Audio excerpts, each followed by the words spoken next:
একদম নতুন ধরনের রেসিপি, একবার বানিয়ে দেখুন, এর প্রেমে পড়ে যাবেন। সবাই খেয়ে ভীষণ প্রশংসা করবে।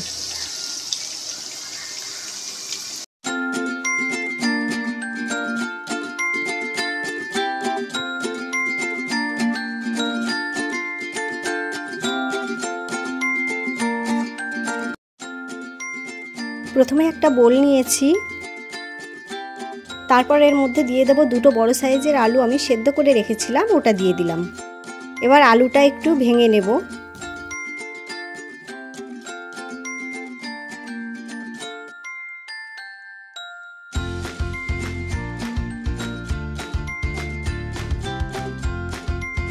এবার এর মধ্যে দিয়ে দেব 2 চামচ মতো ধনেপাতা কুচি, হাফ চামচ আদা কুচি, একটা বড় সাইজের পেঁয়াজ কুচি। এগুলো একটু ভালো করে মিশিয়ে নেব।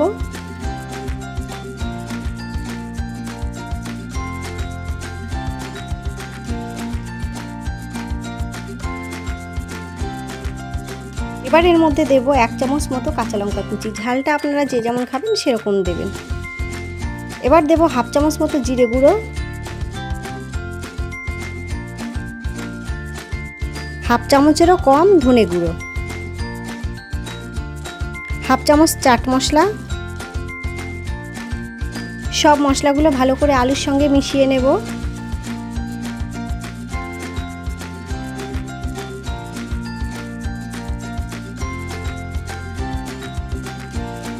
সব শেষে দেব পরিমাণ মতো নুন।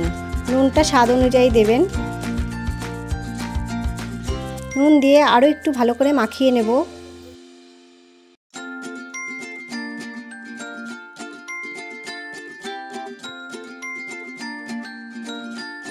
পুরটা তৈরি হয়ে গেছে, এবার এটা সাইড করে দেব।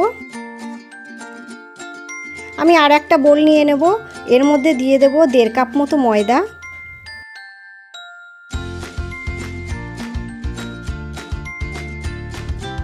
দেব অল্প একটু নুন, হাফ চামচের কম কালো জিরে, আর দেব 2 চামচ মতো ঘি। খুব ভালো করে শুকনো ময়দাটাকে আমি এগুলোর সঙ্গে মিশিয়ে নেব।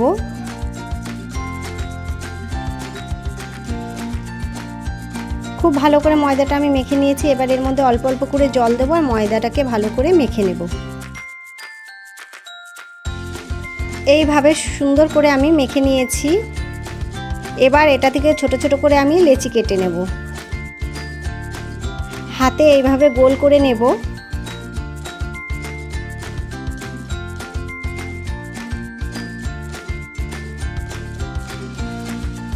লেচিটাকে হাত দিয়ে এইভাবে গোল করে নিতে হবে।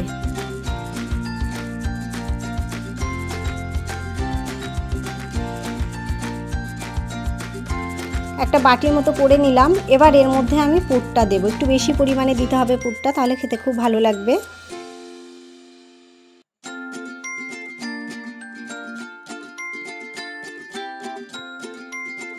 তারপরে মুখটা এইভাবে ভালো করে মুড়িয়ে দিতে হবে, যাতে বেরিয়ে না আসে পুরটা বাইরে। খুব ভালো করে চেপে চেপে মুড়িয়ে দিতে হবে, দিয়ে গোল করে নেব।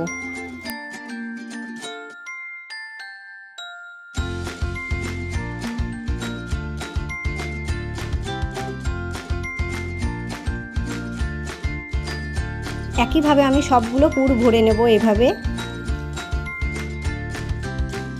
এবার একটা ফ্রাইং প্যানে আমি তেল গরম করতে বসিয়েছি। তেলটা গরম হয়ে গেছে।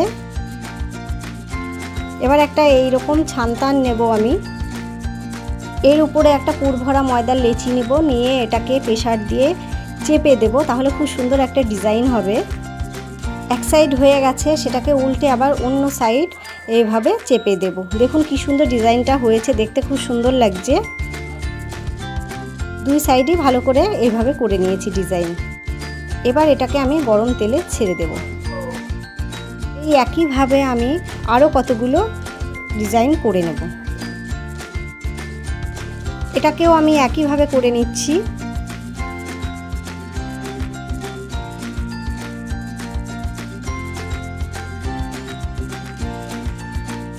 একইভাবে আমি অনেকগুলো লেচি এইভাবে সুন্দর করে ডিজাইন করে তেলে দিয়ে দিয়েছি।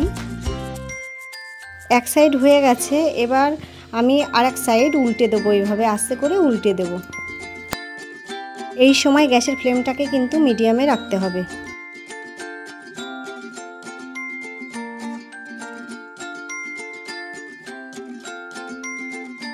খুব আস্তে আস্তে এটাকে ভেজে নিতে হবে, কারণ গ্যাসের ফ্লেম যদি জোরে দেওয়া হয় তাহলে উপরটা পুড়ে যাবে আর ভেতরে কাঁচা থাকবে।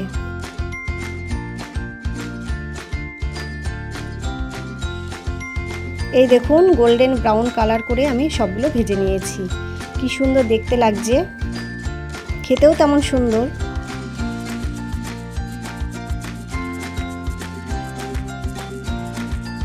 এগুলো আরও একটু ভেজে নেব। আপনি যদি আমার চ্যানেলের নতুন বন্ধু হন তাহলে অবশ্যই আমার চ্যানেলটিকে সাবস্ক্রাইব করবেন। পুরনো বন্ধুদের আমার পাশে থাকার জন্য অসংখ্য ধন্যবাদ। এটা বাচ্চাদের টিফিনে দেওয়ার জন্য একদম পারফেক্ট রেসিপি। বাচ্চারা ভীষণ খুশি হবে এটা পেলে।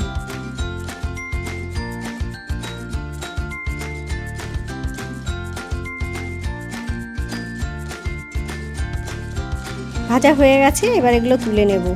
এই দেখুন কি সুন্দর ভেজে নিয়েছি, কি দারুণ লাগছে দেখতে।